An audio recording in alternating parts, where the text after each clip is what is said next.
आज की इस प्रेस कॉन्फ्रेंस का मकसद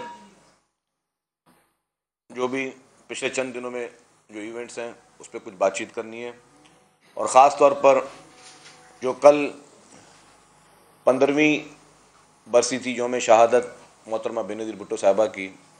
हर साल की तरह पूरे पाकिस्तान भर से लाखों की तादाद में पीपल्स पार्टी के पैरोकार, जनरल पब्लिक, जाले जिस तरह गढ़ी खुदा बख्श में हाज़िरी देते हैं और बीबी शहीद के साथ अकीदत का और एहतराम का जो सबका एक रिश्ता है उसमें सब लोग शरीक होते हैं। तो कल भी आपने देखा कि लाखों की तादाद में पूरे पाकिस्तान से लोग वहाँ शरीक हुए, और कल चेयरमैन बिलावल भुट्टो ज़रदारी साहब ने जो तारीख़ी खिताब किया उसमें उन्होंने पूरे मुल्क भर की सियासी सूरत हाल, सैलाबी सूरत हाल और एज़ ए कामयाब तरीन फॉरेन मिनिस्टर जो उन्होंने इस वक्त पूरी दुनिया के जो दौरे किए हैं और जो हालात इमरान खान की हुकूमत पैदा करके आई थी, पूरी दुनिया में पाकिस्तान को आइसोलेशन पर लेकर आए थे ये लोग, पूरी दुनिया से डिस्कनेक्ट हो चुके थे। हमारे करीबी दोस्त ममालिक उनसे भी नाराज़गियाँ उनकी शुरू हो गई। वो सारी चीज़ें अल्हम्दुलिल्लाह पिछले 6-7 महीनों में फॉरेन मिनिस्टर बिलावल भुट्टो ज़रदारी साहब ने उन तमाम चीज़ों को, उन खलाओं को पुर किया और उन तमाम मुल्कों से ताल्लुकात बेहतर किए। क्योंकि आप नहीं, इस तरह हो सकता कि आप एक कामयाब एटमी मुल्क हों और पूरी दुनिया से आपकी नाराज़गी हो, किसी से आपकी बातचीत ना हो। तो बहुत ही तारीख़ी उनका खिताब था। और उसके बाद उन्होंने शहीद मोहतरमा बेनज़ीर भुट्टो साहिबा का जो रोल था फॉर डेमोक्रेसी, जमहूरियत के लिए, जिसमें मैं शुक्रगुज़ार हूँ तमाम मीडिया का भी। मीडिया ने वो तमाम उनकी जमहूरी जदोजहद को जिस तरह अक्कासी की वो भी काबिल तारीफ़ है। दूसरी बात जिस पे मैं आना चाह रहा हूँ, वो चंद दिनों से कुछ खबरें चल रही हैं कि वीट के हवाले से कि आटे के रेट जो हैं वो मार्केट में बढ़े हुए हैं। ये बात हम पहले भी कर चुके थे, मैं दोबारा भी रिपीट कर रहा हूँ कि मार्च के महीने तक हुकूमत सिंध ने गंदम जो है वो अपनी सही मिकदार में परचेज़ की हुई है, और उस गंदम जो कि जिसमें सब्सिडी दी हुई है, आवाम को आज भी 65 रुपये फ़ी किलो आटा वो फराहम किया जा रहा है। इस मद में सिंध भर में कुल 1100 स्टॉल्स जो हैं वो लगाए गए हैं, जो कि मुख्तलिफ स्टॉल्स की सूरत में, मोबाइल वैन्स की सूरत में, और उन दुकानों की, उन सब जगहों की एड्रेस हमने अखबार में छापी थी। अगर कुछ लोगों ने नहीं उसको पढ़ा तो हम दोबारा भी उसको तशहीर करने के लिए तैयार हैं। लेकिन मेरी गुजारिश होगी आवाम से कि जो हुकूमत सिंध ने जो बिलियंस ऑफ रुपीज़ की, अरबों रुपए की जो सब्सिडी दी है, और वो आपके लिए वो आटा रखा गया है जो कि 65 रुपये फ़ी किलो है, वो आप उधर से ही परचेज़ करें। आप अवॉइड करें कि बड़े बड़े स्टोर से और बड़ी बड़ी दुकानों से अगर आप आटा लेने जाएंगे तो डेफिनेटली वो मार्केट से गंदम परचेज़ करते हैं, और वो मार्केट कुछ मिल ऐसी जो मार्केट से परचेज़ करती हैं और फिर वो मुख्तलिफ स्टोर्स पर रखवाती हैं। तो जो गवर्नमेंट ऑफ सिंध फराम करे वो आज भी 65 रुपये फ़ी किलो है, और अल्हम्दुलिल्लाह पूरे पाकिस्तान में वाहिद सूबा है सूबा सिंध जहाँ पे 65 रुपये फ़ी किलो जो है वो आटा दिया जा रहा है, और ये फराहमी मार्च तक जारी रहेगी जब तक हम गंदम की नई प्रोक्योरमेंट ना कर ले। तो अल्हम्दुलिल्लाह कोई क्राइसिस नहीं है सिंध में। अगर कुछ जो मिनिस्टर साहब हैं उन्होंने मुख्तलिफ DCs को भी कहा है कि अगर कुछ लोग ओपन मार्केट में गंदम के रेट बढ़ा रहे हैं और उस गंदम को जो प्राइवेट दूसरी मिल्स हैं वो उसको फिर बेच रही हैं, कुछ स्टोर्स पर रखवा रही हैं उसके प्रोसेस के बाद, तो बराए मेहरबानी उससे अवॉइड करें। जिसके पास ज़्यादा पैसे हैं वो भले बड़े स्टोर से जाके ख़रीद लें, लेकिन गरीब और मुतवस्सित तबके के लिए गवर्नमेंट ऑफ सिंध का जो एक वादा है 65 रुपये फ़ी किलो, उस पर हम आज भी गंदम फराहम कर रहे हैं। कहीं से कंप्लेंट्स हों तो फूड मिनिस्टर साहब, सेक्रेटरी फूड, इन सब के भी हमने नंबर्स पहले भी दिए थे, अभी फिर हम कल कुछ करके उसको फिर दोबारा एक दफ़ा तशहीर कर देते हैं ताकि आवाम को पता हो कि जी कौन कौन से स्टॉल्स हैं सिंध भर में जहाँ से 65 रुपये फ़ी किलो गंदम और ये आटा जो है वो मुहैया किया जा रहा है। तो ये भी आपके गोश के नज़र लाना था। तीसरा, कल जो कराची में इंसिडेंट हुआ पुलिस का और उसमें एक नौजवान शहरी बेचारा उसका कत्ल हुआ, तो वज़ीर आला सिंध ने फौरी तौर पर उसमें नोटिस लिया और उस नोटिस के बाद उन लोगों को, जो भी मुलव्वस एहलकार थे, उनको गिरफ्तार किया गया। यह है पाकिस्तान पीपल्स पार्टी की सिंध हुकूमत, जो कि जब भी कोई किसी के साथ ज़्यादती होती है तो चाहे वो ज़्यादती करने वाला कोई भी हो, बग़ैर किसी रंग व नस्ल के उस पर एक्शन लेती है और वो उन्होंने सीएम साहब एक्शन लिया और कोई भी उसमें किसी को भी कोई रियायत नहीं बरती जाएगी। कल मैं देख रहा था चंद लोग पीटीआई के इस पर भी बयानबाजियाँ कर रहे थे और सियासत करने की कोशिश कर रहे थे। वो शायद भूल गए कि सानिया साहिवाल जो था, जिसमें मासूम बच्चों के सामने उनके वालिदैन को जिस तरह शहीद किया गया, और वही इमरान खान की पीटीआई की हुकूमत थी जिन्होंने तमाम लोगों को, उन पुलिस एहलकारों को जिन्होंने इस वाक़े में मुलव्वस थे, उनको ना सिर्फ उनकी मदद की बरी होने में, और आज दिन तक उन लोगों को इंसाफ नहीं मिला। लेकिन पाकिस्तान पीपल्स पार्टी की सिंध हुकूमत किसी किस्म की कोई रियायत देने की किसी को मूड में नहीं है। जो जिसने भी गलती की है उसको उसकी सज़ा मिलेगी। इंसान की जान की कीमत से बढ़कर कोई भी चीज़ नहीं है। तो इसमें सिंध हुकूमत की जो पॉलिसी थी वो क्लियर थी। पीटीआई भले इल्ज़ामात लगाती रहे, उनका काम ही है। आपने ये भी देखा होगा कि बीच में लाहौर के भी सानिया पे लाहौर के भी जो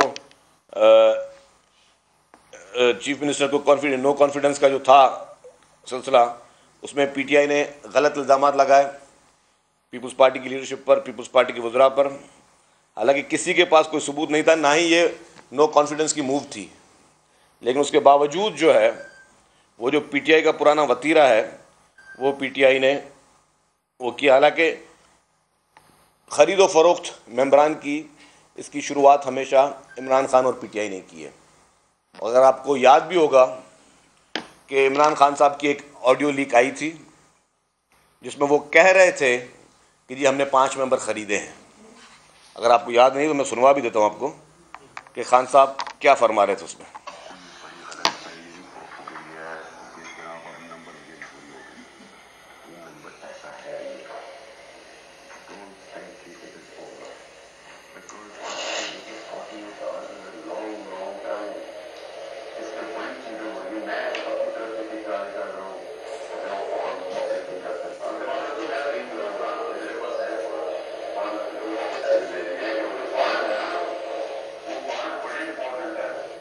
दोबारा मैं चला लेता हूँ, जहाँ पे वो बोल रहे हैं कि 5 मेंबर मैंने खरीद लिए, ये इमरान खान बोल रहा है।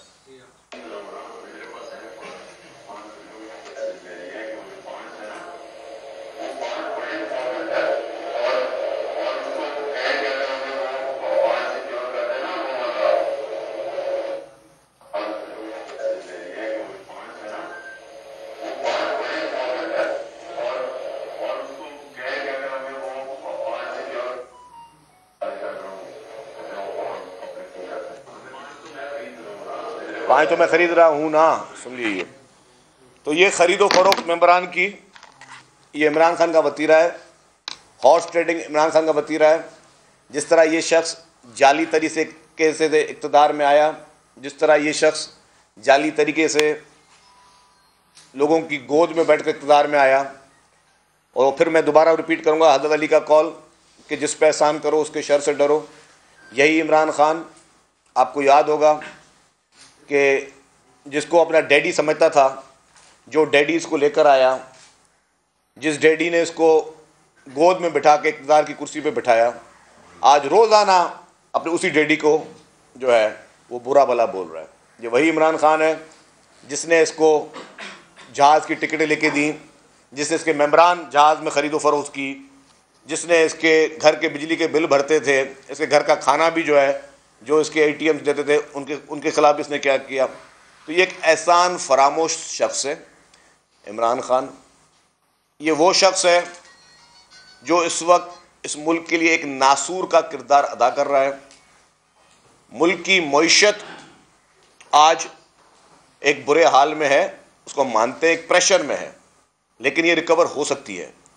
लेकिन इस मईशत की को इस नहज पे पहुँचाने में सिर्फ और सिर्फ एक शख्स इसका जिम्मेदार है, उसका नाम है इमरान खान नियाज़ी।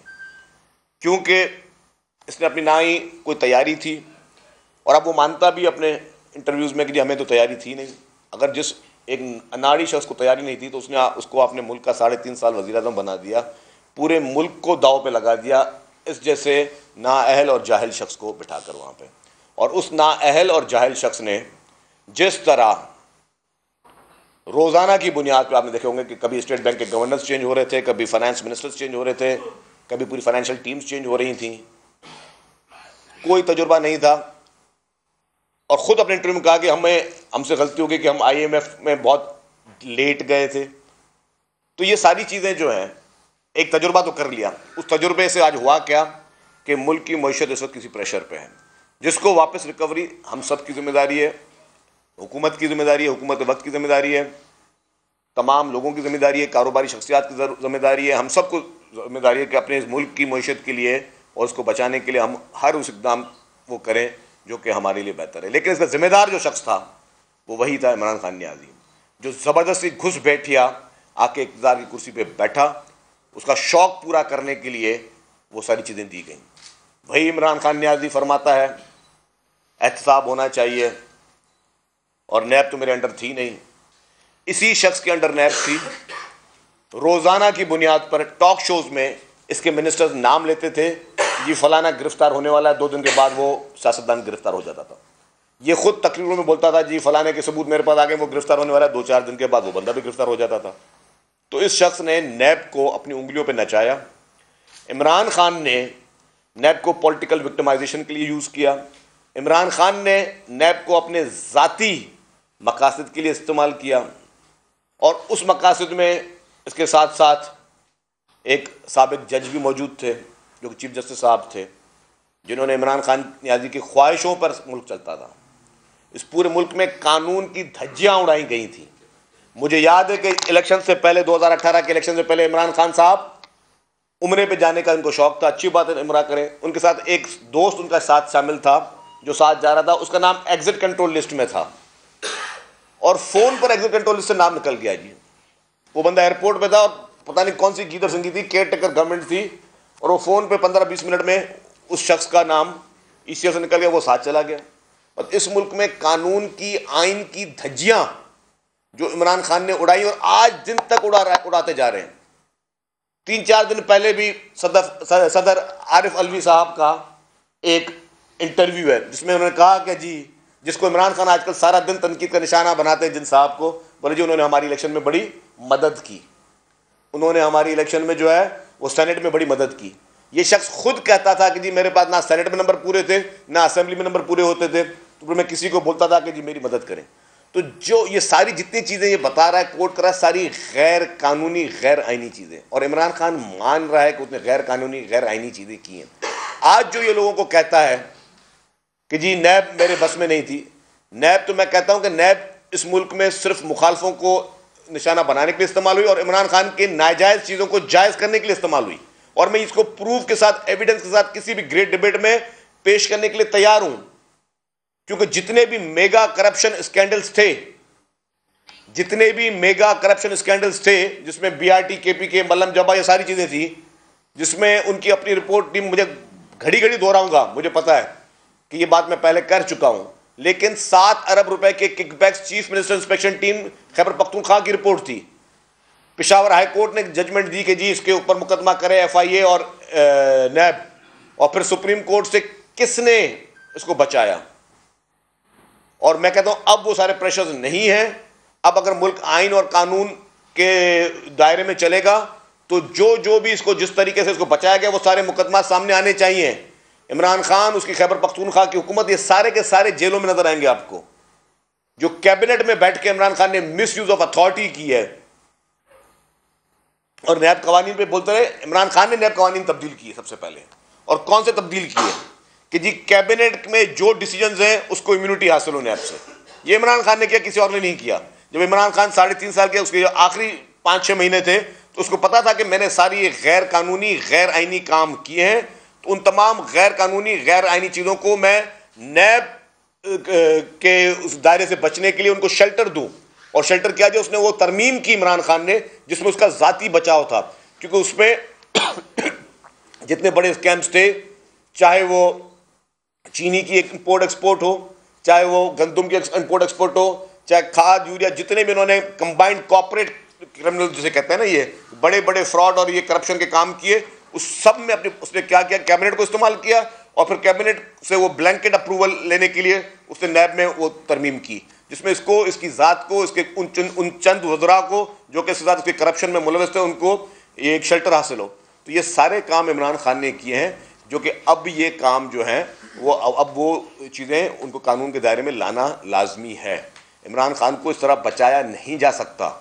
ये आसमान से उतरा हुआ कोई शख्स नहीं है, ये कोई और मखलूक नहीं है कि जी जिसको ये अनटचेबल हो जाए। हर गलत काम में इमरान खान को अब मुलव्वस पाया जाएगा।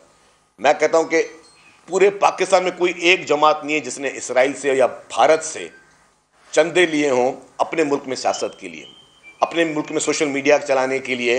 इसराइल और भारत से चंदे इन लोगों ने लिए, जिसके सबूत इलेक्शन कमीशन ऑफ पाकिस्तान ने अपनी जजमेंट में दे दिए। अब उस जजमेंट के बाद क्या ऐसी वजह है कि ये शख्स अभी भी कानून से बचा हुआ है? और कौन सा पावर है जिसको आज दिन तक कानून से बचा रहा है? इसके अलावा तोशाखाना के केस, तोशाखाना का सबसे बड़े बड़ा डाकू तो इमरान खान खुद निकला।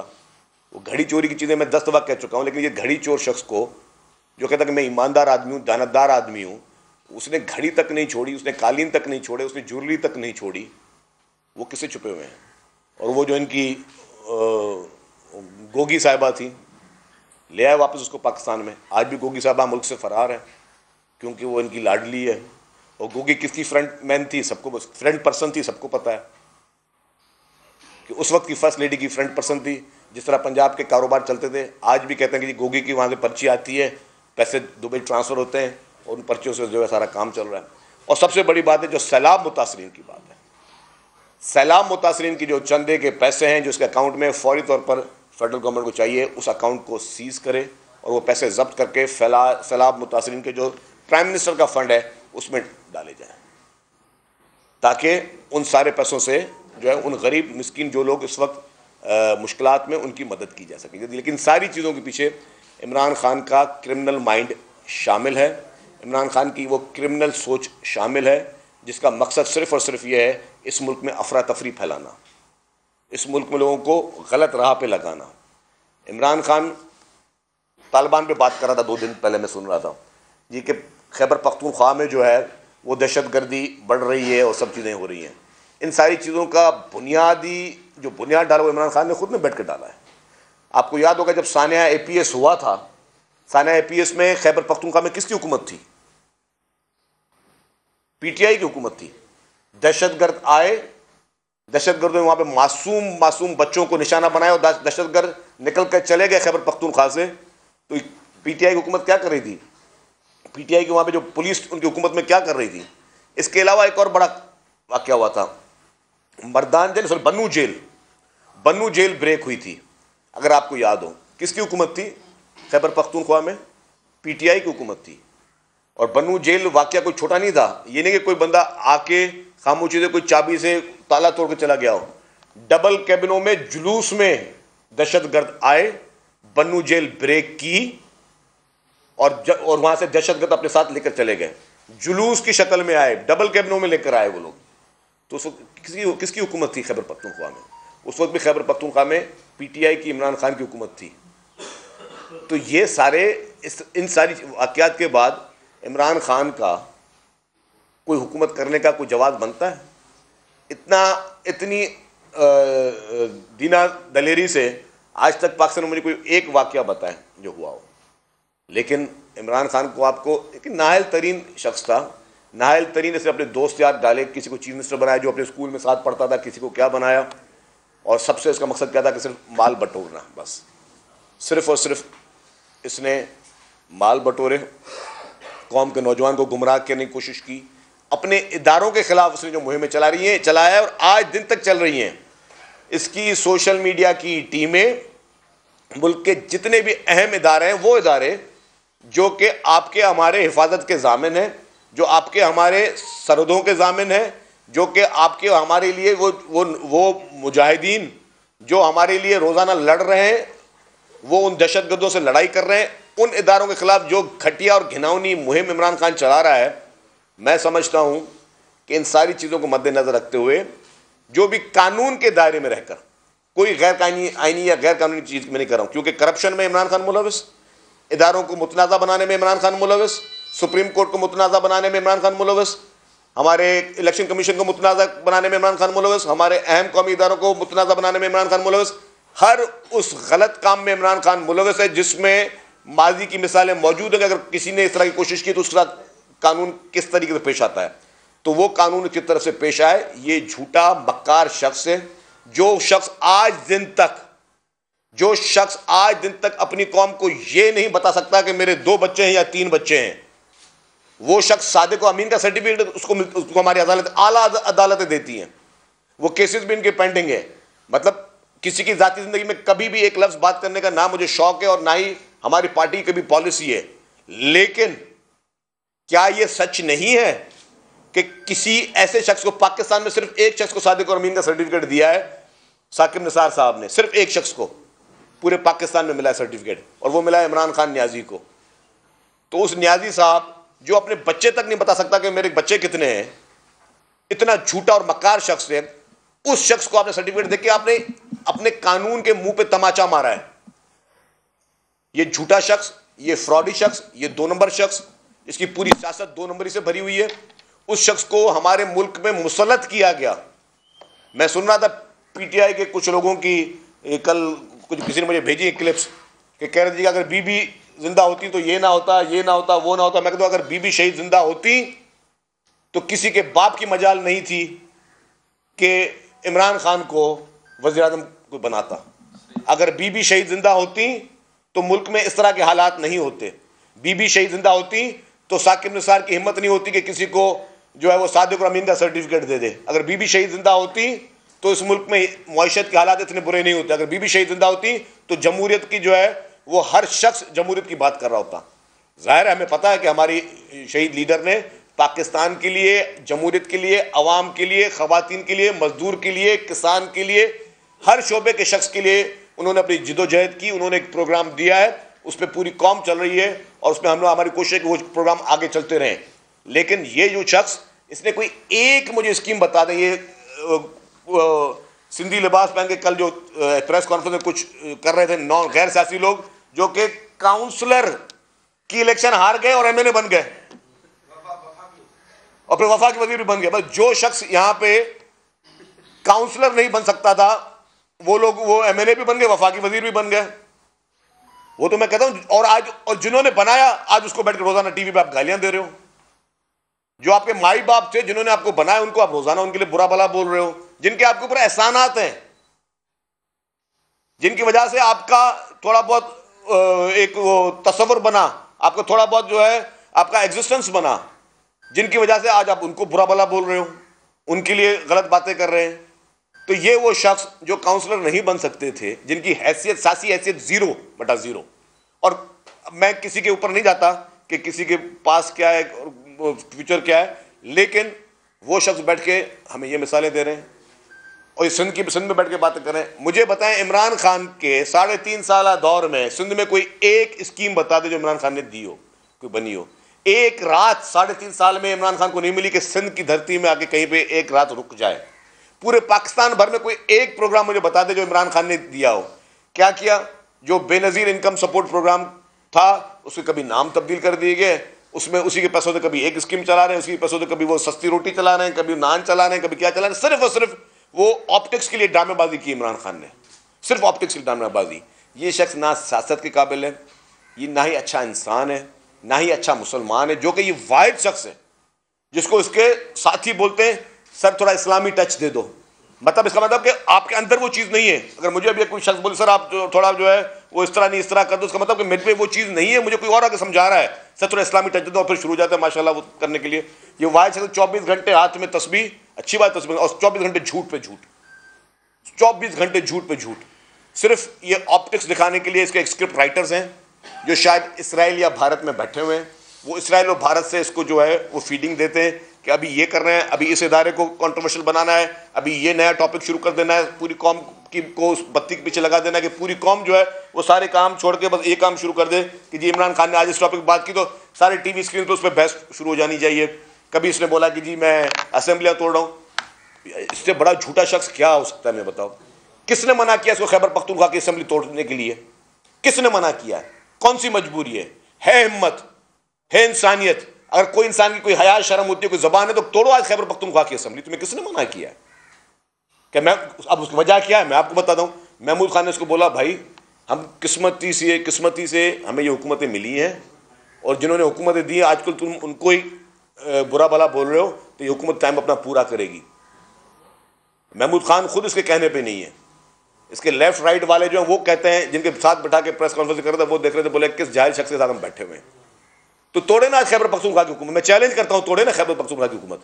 कहां गई तुम्हारी जुबान? और ऐसे ऐसे झूठे शख्स को हम रोजाना टीवी पे बैठ के उसके इंटरव्यू कर रहे हैं, जैसे ना कोई दीन है ना कोई ईमान है, सिर्फ झूठ से भरी हुई पूरी उसकी पॉलिटिक्स है। तो ये चंद गुजारिशात थी, मैंने कहा कि आप लोगों के सामने आए।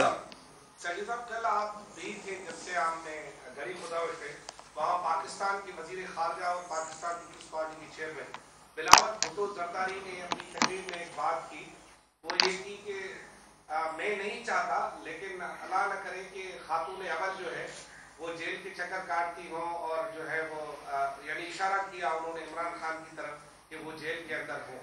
आप समझते हैं कि अगर इमरान खान गिरफ्तार हो सकता है, अगर वो गिरफ्तार हो गया तो क्या उसे इसी पंजाब की हुकूमत हथकड़ियां लगाएगी जिसका वजीर आला परवेज इलाही है, या इस्लामाबाद की हुकूमत हथकड़ियां लगाएगी?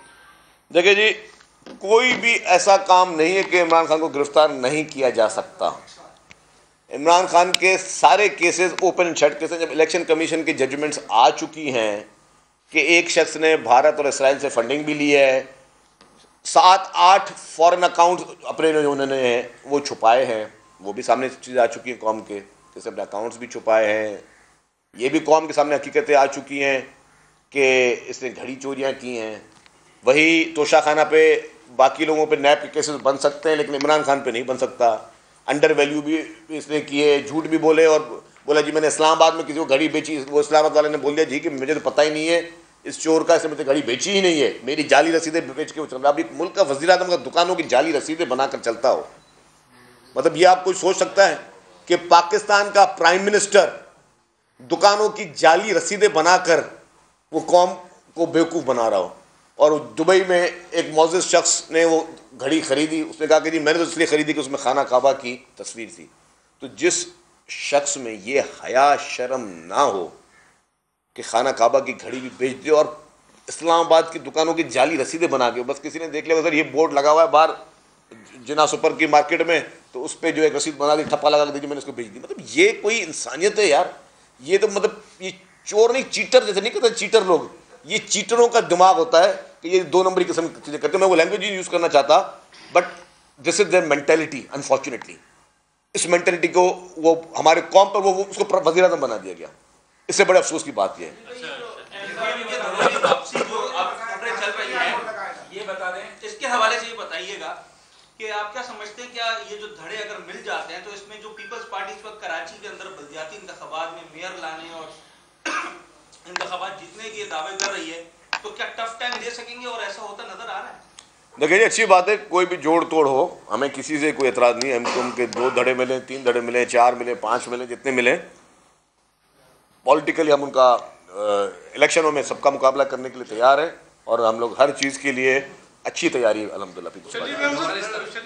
इलेक्शन कमीशन ने जो एडमिनिस्ट्रेटर तैनात किए वो हटाने का लेटर लिखा है सदर हुकूमत को, सदर हुकूमत उस हवाले से क्या कर रही है, उनको हटाएगी या नहीं हटाएगी? देखिए जो भी इलेक्शन कमीशन के हमारे ऊपर अहकामात होंगे हम उसको अमल पैरा करने के पाबंद हैं कानूनी तौर पर। हम वो इमरान खान नहीं कि हम ये काम, इलेक्शन कमीशन ने मुझे कहा कि ये चीज़ें दो तो मैं दूँ ना दूँ मेरी मर्जी, वो मेरी घड़ी मेरी मर्जी, मेरी गोगी मेरी मर्जी, वो मेरा बनी गाला मेरी मर्जी, मेरी रेगुलराइजेशन मेरी मर्जी, वो सारी चीज़ें यहाँ नहीं चलेंगी। इलेक्शन कमीशन ने कोई भी काम किया है, हुक्म दिया है हमें, सिंध हुकूमत आइनी तौर पर पाबंद है कि हर आइनी अहकामात को अमल पैरा करें। इमरान खान के खिलाफ बड़ी बातें आप लोग करते हो, लेकिन इमरान खान को लाना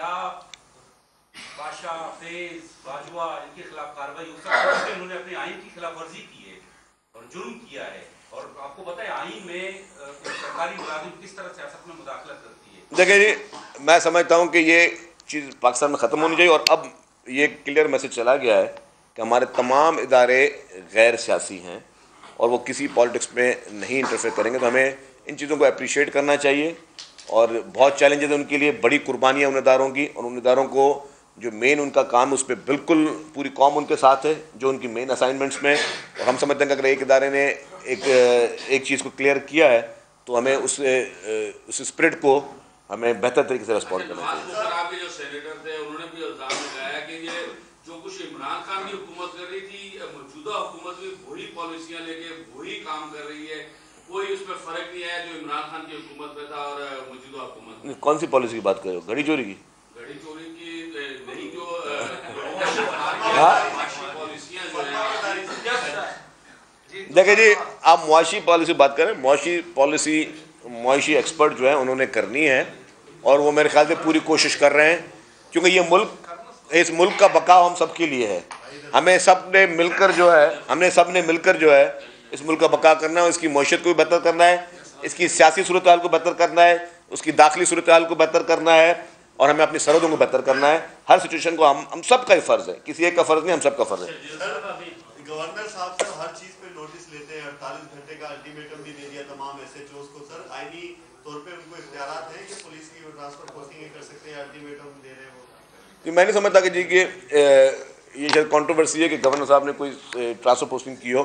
मुझे नहीं, मेरे इल्म में नहीं गवर्नर साहब ने कोई सियासी पोस्टिंग, कोई ट्रांसफर पोस्टिंग की है, और कोई ऐसी चीज़ होगी तो हमें पता चल जाता। शजील साहब, मुल्क के अंदर हालिया दहशतगर्दी के वाक़यात में अलर्ट्स भी मौजूद हैं, कराची, सक्खर, हैदराबाद, ये क्या समझते हैं किस कॉन्टेक्स्ट में दोबारा ये दहशतगर्दी के वाक़यात शुरू हुए? देखें, ये एक लार्ज सब्जेक्ट है। डेफिनेटली हमारे मुल्क का एक वज़ीर आज़म था जिसका नाम था इमरान नियाज़ी, जिसने बग़ैर सोचे समझे उन तमाम दहशतगर्द तंजीमों से बातचीत की बात की कि जी इसके असरात क्या होंगे। जब आप किसी को थोड़ा कोल्ड शोल्डर देते हैं या किसी को थोड़ा सॉफ्ट कॉर्नर देते हैं तो फिर शायद उस चीज़ बड़ी हो, लेकिन इलाज स्केल पे। लेकिन अल्हम्दुलिल्लाह हमारी जितनी भी सिक्योरिटी फोर्सेस हैं, हमारे आर्मी, हमारी FC, हमारी रेंजर्स, हमारे इंटेलिजेंस इदारे, हमारी पुलिस, हमारे जितने भी मुल्क के इदारे हैं, उनकी अल्हम्दुलिल्लाह इतनी अच्छी कैपेसिटी है कि इन मुट्ठी भर दहशतगर्दों को मुंह तोड़ जवाब हम दे सकते हैं। लेडीज एक ही खातून बैठी है बेचारी, सवाल पूछिए। 15 जनवरी को बलदियाती इंतखाबात होने वाले हैं, क्या इस बार गवर्नमेंट जो है वो पूरी तरह रेडी है कि बलदियाती इंतखाबात कराए जाएंगे? पुलिस के हवाले से जो इश्यूज रहे सैलाब की वजह से और दीगर चीज़ों की वजह से। दूसरा ये कि MKM का जो मुतालबा है हल्का बंदियों की दुरुस्तगी पे, वो बात कहाँ तक पहुँची है, और क्या इलेक्शन कमीशन से आप लोग इस हवाले से बात कर रहे हैं कि कोई तब्दीली की जाए हल्का बंदियों? देखिए जी, जो भी जायज़ चीज़ें थी वो हमने MQM की हों या किसी भी पॉलिटिकल पार्टी की जो भी गुजारिशात आई हैं, हमने उसको हमेशा, जमात इस्लामी ने भी जब भी गुजारिशात की हैं तो हमने उन सबको अच्छे तरीके से उसको देखा है। और अभी हम लोग इलेक्शन के लिए तैयार हैं, बलदियाती इंतखाबात के लिए। इंशाल्लाह 15 जनवरी को बलदियाती इंतखाबात होंगे, और भरपूर तरीके से जो है सिंध हुकूमत अपना काम करेगी, और हमारी पूरी कोशिश होगी कि ये पीसफुल हो, बग़ैर किसी जो है वो अमन अमान की सूरत को ख़राब किए हुए इसको पॉसिबल बनाए।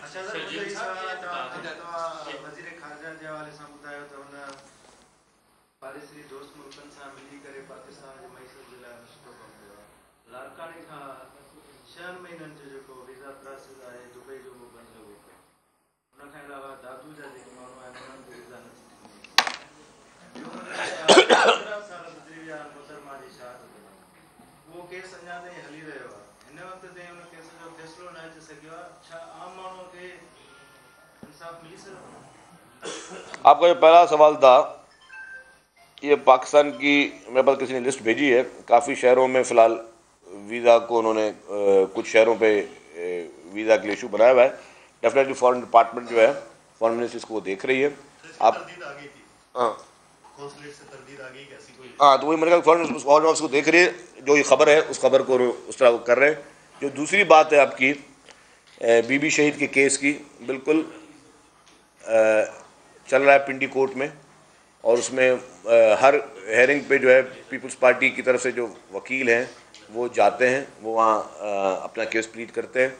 अदालतों को चाहिए कि जिस तरह इमरान खान के लिए रातों रात पंजाब हुकूमत के लिए अदालतें खुल जाती हैं और फैसले आ जाते हैं, इसी तरीके से शहीद मोहतरमा बेनज़ीर भुट्टो साहिबा का जो केस है उसको डे टू डे बेसिस पे चलाकर और जो भी कातिल हैं उनको मंतकी अंजाम तक पहुंचाया जाए, पहली बात।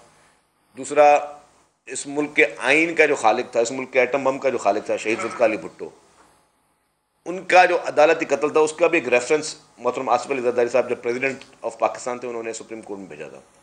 आज दिन तक उसका कोई फैसला नहीं हो रहा, ना ही उसको उस पर कोई कार्रवाई हो रही है आज दिन तक। तो मैं अपील करता हूं हमारी तमाम अदालतों से कि शहीद जुल्फ़िकार अली भुट्टो साहब का जो अदालती कत्ल था उसका रेफरेंस आपके पास पेंडिंग है, बराए मेहरबानी खुदा के वास्ते फौरी तौर पर उस पर भी फैसला आ जाना चाहिए। और हमारी कायद शहीद मोहतरमा बेनज़ीर भुट्टो साहिबा, उनका जो केस है उस पर भी अदालतें जल्दी फैसला दें, ताकि ये नहीं है कि हमें सिर्फ यही इंप्रेशन जा रहा हो कि सिर्फ चंद जो अहम मुल्क के इशूज़ है उस पर तवज्जो नहीं जा रही और सिर्फ रेगुलर पॉलिटिकल बेसिस पे चीज़ों को देखा जा रहा है। तो मेरी गुजारिश होगी। आपने कहा कि आप इलेक्शन कमीशन के इल्ज़ामात पर अमल करने के पाबंद हैं। इलेक्शन कमीशन अब 2 बार आपको खत लिख चुका है कि एडमिनिस्ट्रेटर तब्दील करने, तो कब आप उसके अहकामात मानेंगे? और सेकंड क्वेश्चन मेरा यह, आपने माशी सूरत-ए-हाल पर बात की, अभी कुछ देर कब जो है मुजम्मिल असलम ने जो प्रेस कॉन्फ्रेंस किया, उन्होंने कहा है कि उसमें उन्होंने कहा है, दावा किया है कि मुल्क जो है वो इस वक्त दिवालिया हो चुका है, क्योंकि फैक्ट्रियाँ भी बंद हैं, कारखाने भी बंद हैं और बाहर से कुछ आ भी नहीं सकता। तो किस तरह आप किस तरह देख रहे हैं? देखिए जी, एक बात मैं वादे कर लूँ कि अल्लाह ना करे मुल्क दिवालिया हो, और ये सबकी जिम्मेदारी है कि इस चैलेंज को, प्रेशर ज़रूर है आपकी इकॉनमी पे, और ये भी बता दूँ कि सिर्फ पाकिस्तान की बात नहीं कर रहा, पूरी दुनिया भर में इस वक्त रिसेशन जा रही है, पूरी दुनिया भर में महंगाई और मुख्तलिफ इशूज़, इकनॉमिकल इशूज़ पूरी दुनिया भर में जारी हैं। तो डेफिनेटली हमारे पहले भी हमारी मईशत कमज़ोर थी और अब इस प्रेशर के बाद थोड़ा और असर पड़ा है, लेकिन इंशाल्लाह किसी किस्म की वो चीज़ नहीं होगी। सर, आपके नाकदीन आप पे इल्ज़ाम लगा रहे हैं कि फरिश्ते सिंध हुकूमत ने मामले ने खसूसी लगवा रहे, इस बारे में कौन सा लगा जी? बहुत सारे मामले ने खसूसी लगवा रहे हैं फरिश्ते, इसलिए ये बिल्कुल मैं आपको बताऊँ ये गलत। अब कहते हैं कि लाइल्मी भी एक, अब मैं वो लफ्ज़ नहीं सुना, कहते हैं किसी भी लाइल्म शख्स ने अगर कोई बात कह दी है, ऐसी कोई बात नहीं है। फ़ाद हारून साहब जो हैं उनको पाकिस्तान पीपल्स पार्टी ने की सिंध हुकूमत ने, चीफ मिनिस्टर साहब ने उनको जो है वो मीडिया एडवाइज़र लगाया है, और वो हमारे साथ मिलकर टीम मेंबर काम करते रहेंगे, और डेफिनेटली बहुत गुंजाइश है। आप बताया कि डिजिटल मीडिया है, सोशल मीडिया है, प्रिंट मीडिया, इलेक्ट्रॉनिक मीडिया, बहुत सारी चीज़ें चल रही हैं, तो वो हमारी उसमें मुआवनत करेंगे, हमारी मदद करेंगे। वो एक्सपीरियंस आदमी है, उनका मीडिया बैकग्राउंड है और अच्छे पढ़े लिखे और होनहार किस्म के वो जवान हैं। तो अच्छा है कि एक अच्छी टीम में हम लोग ज़्यादा से ज़्यादा लोग उसको ज़्यादा बेहतर तरीके से काम करते हैं। Thank you. शर्जील इनाम मेमन प्रेस कॉन्फ्रेंस कर रहे थे। उनकी जानिब से कहा गया है कि मुल्क की मईशत बुरे हाल और प्रेशर में है, मईशत रिकवर हो सकती है। इमरान खान मौजूदा मुआशी सूरत हाल के जिम्मेदार हैं। एक अनाड़ी शख्स को वज़ीर आज़म बना दिया गया था। इमरान खान के दौर में हर रोज़ टीम तब्दील हो रही थी। इमरान खान ने खुद IMF में देर से जाने की गलती मानी।